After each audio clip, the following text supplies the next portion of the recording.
Kawer mengamuk melawan tentara Cavaldi, membunuh semua orang yang ditemuinya dan berteriak, jangan biarkan apapun utuh, baik senjata, maupun orang. Belinda juga menebas beberapa di sepanjang jalan. Pertarungan berlanjut. Ghislaine berdiri di depan Leslie yang berkata, kamu tidak akan melewati titik ini. Ghislaine mengawasinya, bersiap dan menyerang dengan pedangnya yang besar. Leslie terkejut melihat, dia bergerak begitu cepat. Ghislaine menyerang, tetapi Leslie menangkis pukulan itu dengan perisainya dan melakukan serangan balik. Ghislaine menangkis serangannya dan menyerang dari sisi lain ke bawah. Leslie kembali menangkis tetapi menerima kekuatan penuh dan mengertakkan gigi. Ghislaine melanjutkan serangannya sementara Leslie hanya memblokir. Leslie menyerang, Ghislaine menangkis dan melihat celah di wajah Leslie, dan menyerang. Dia memukul dahi tempat helm itu berada, membuatnya terbang.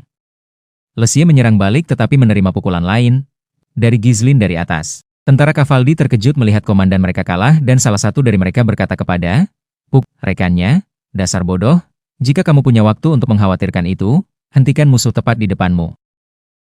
Leslie mulai berpikir, kekuatan itu sangat besar. Lenganku tidak akan selamat dari ini, tetapi tidak cukup untuk menembusku. Dia tertawa dan berkata, kamu tahu betul bahwa jika kita menunda lebih lama lagi, kita akan dikelilingi oleh pasukan utama mereka.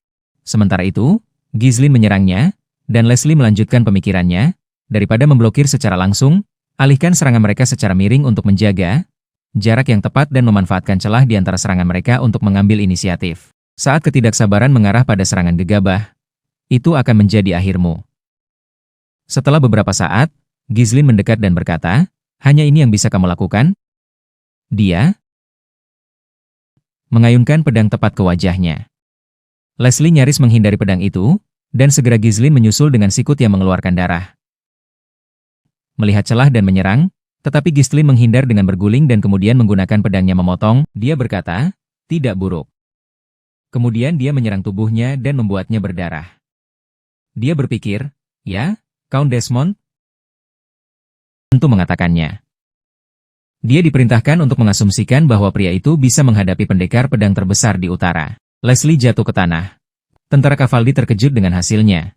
Sementara tentara Ghislaine bersorak dan berkata, penjaga gerbang telah jatuh, seperti yang diharapkan, dari kapten. Kemudian Ghislaine memerintahkan semua pasukan, tekan momentumnya, buka gerbang. Leslie yang terluka memanggilnya dan kata, sayang sekali, tetapi hal-hal tidak akan berjalan seperti yang kamu pikirkan. Seketika, salah satu tentaranya memberitahunya, pukul komandan, gerbang tidak mau terbuka, dan menjelaskan, semua mekanisme hancur. Dengan begini kita tidak bisa membuka gerbang. Ghislaine menjawab, mereka sedikit menggunakan kepala mereka. Kemudian Leslie berkata, lihat ke sana. Pasukan utama Cavaldi datang. Tidak peduli seberapa kuat, jika dikalahkan oleh jumlah dan dikepung, tidak ada yang bisa kamu lakukan. Jika kita hanya menahan gerbang, kita akan menang pada akhirnya. Beberapa tentara menuju Ghislaine. Gordon berkata, lihat komandan, apa yang harus kita lakukan? Pukul sekarang? Yang lain menambahkan, kami adalah ksatria. Biarkan mereka datang jika berani. Ghislaine berbalik ke arah mereka dan berpikir, kita telah menggunakan semua mana kita. Semua orang kelelahan. Dalam keadaan ini, kita tidak bisa melawan musuh yang datang. Ghislaine bergerak ke gerbang, meletakkan tangannya di atasnya. Dia mulai melepaskan kekuatannya dan pedangnya mulai bersinar. Kemudian dia berkata, sebentar aku bisa menggunakannya. Dia memerintahkan, semua orang mundur dari sisiku. Dia berpikir, di zaman pukul ini, master bukan lagi sebuah status melainkan gelar karena tidak ada standar untuk level master. Mana Blade diakui sebagai kualifikasi ksatria, dan mengumpulkan mana yang mencoba menyebar ke segala arah menjadi satu titik, dan memampatkannya hingga batasnya. Dia mulai memancarkan mana dan aura merah muda bersinar di dadanya dan berubah menjadi aura kuning yang lebih terang dari sebelumnya. Itu sangat terang sehingga para prajurit tidak bisa menjaga. Mata mereka terbuka melihatnya. Leslie menjelaskan, ada legenda dari kekaisaran kuno yang diturunkan kepada para pejuang. Bahkan di antara mereka yang mengasah mana hingga ekstrim, kondisi penting untuk diakui sebagai master. Aura Ghislaine bersinar lebih terang dari sebelumnya, dan dia bersiap untuk memotong gerbang. Dia menggunakan teknik Aura Blade dan menyerang gerbang. Seorang prajurit Cavaldi memerintahkan, Kepung orang-orang Veneros itu. Aku akan membuat mereka membayar karena berani menyerbu Kastil Cavaldi. Dan beberapa bergerak ke arah dia dari belakang. Prajurit itu sekarang sangat dekat, siap menyerangnya dari belakang, tetapi gerbang terbuka dan kudanya yang cantik masuk, menendangnya di wajah bersama dengan Gilean. Kuda megah Ghislaine menjerit, bertanya pada Gilean, "Mengapa kamu membawa orang itu?" Mengacu pada kudanya, dan Gilean menjawab, "Dia mengikuti sendiri." Tentara Cavaldi terkejut dan berkata, "Apa? Gerbang terbelah dua? Apa yang terjadi?"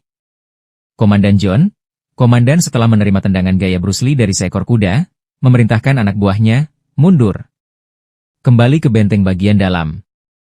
Kuda Ghislaine mengangkat kukunya untuk membantunya menaiki lebih mudah, dan Ghislaine memerintahkan semua pasukan, "Serang. Jangan tinggalkan satu pun yang hidup."